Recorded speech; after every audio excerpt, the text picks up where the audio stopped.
On pense souvent que le pouvoir, c'est ce qui s'exerce d'en haut. Les gouvernements, les présidents, les chefs d'entreprise. Mais pour Noam Chomsky, le pouvoir ne réside pas seulement dans des institutions visibles. Il est aussi et surtout dans les mots que nous utilisons, dans les histoires qu'on nous raconte, dans la manière dont nos esprits sont formés à comprendre le monde.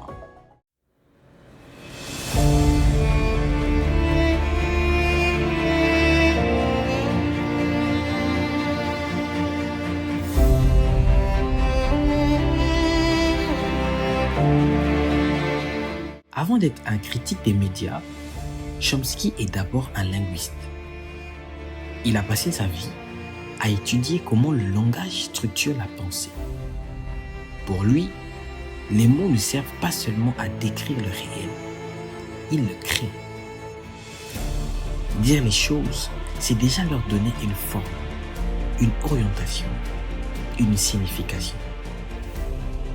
C'est pourquoi le pouvoir le plus efficace n'est pas celui qui ordonne, c'est celui qui nomme à notre place. Quand on dit intervention humanitaire au lieu de guerre, on transforme une opération militaire en acte de bienveillance.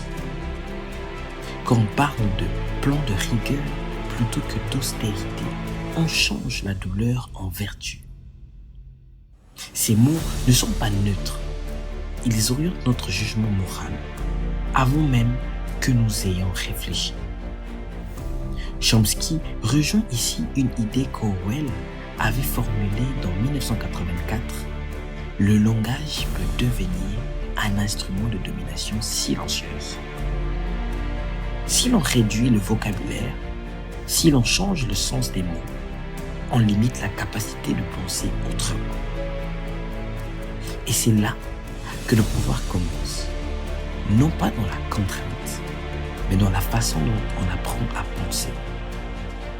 Chomsky dira un jour, le pouvoir, ce n'est pas seulement celui qui impose les règles, c'est celui qui définit ce que tout le monde croit être la vérité.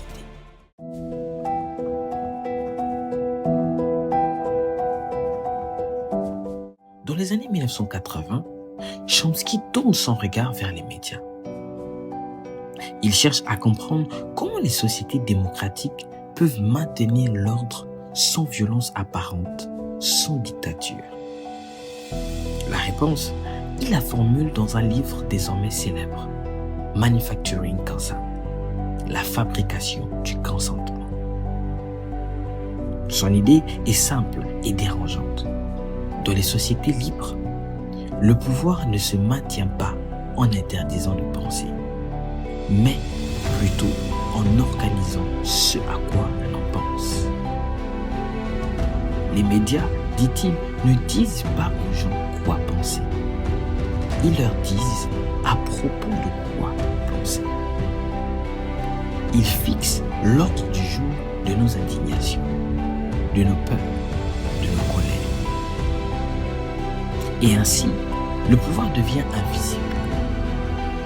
Il ne contraint plus, il oriente.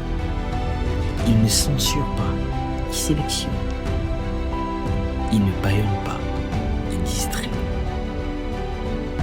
Aujourd'hui, Chomsky aurait sans doute ajouté que les algorithmes ont remplacé les rédacteurs. Ce n'est plus seulement le journal télévisé qui filtre le monde. C'est notre fil d'actualité, nos recommandations, nos pour toi. Le pouvoir moderne, c'est celui qui contrôle notre attention. Et dans un monde saturé d'images et de messages, celui qui capte notre attention capte aussi peu à peu notre manière de penser. Nous croyons choisir, mais souvent nous réagissons. Nous croyons être libres, mais nous sommes programmés à nous intéresser à certaines choses plutôt qu'à d'autres. C'est là que la pensée de Chomsky devient urgente. Si le pouvoir s'exerce à travers le langage, l'information, la communication, alors la liberté commence par un seul geste, celui de penser par soi-même.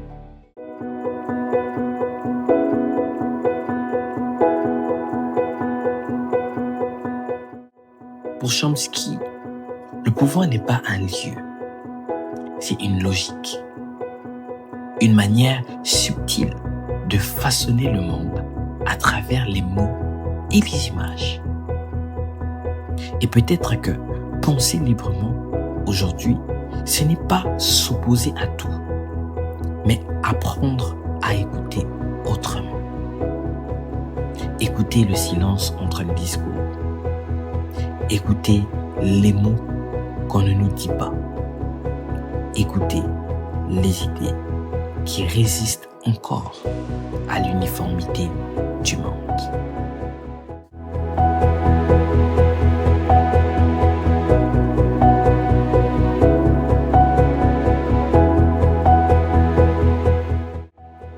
Je suis Eloïna Nzila et vous écoutez à travers les idées. N'oubliez pas de liker, de commenter, de partager, de vous abonner.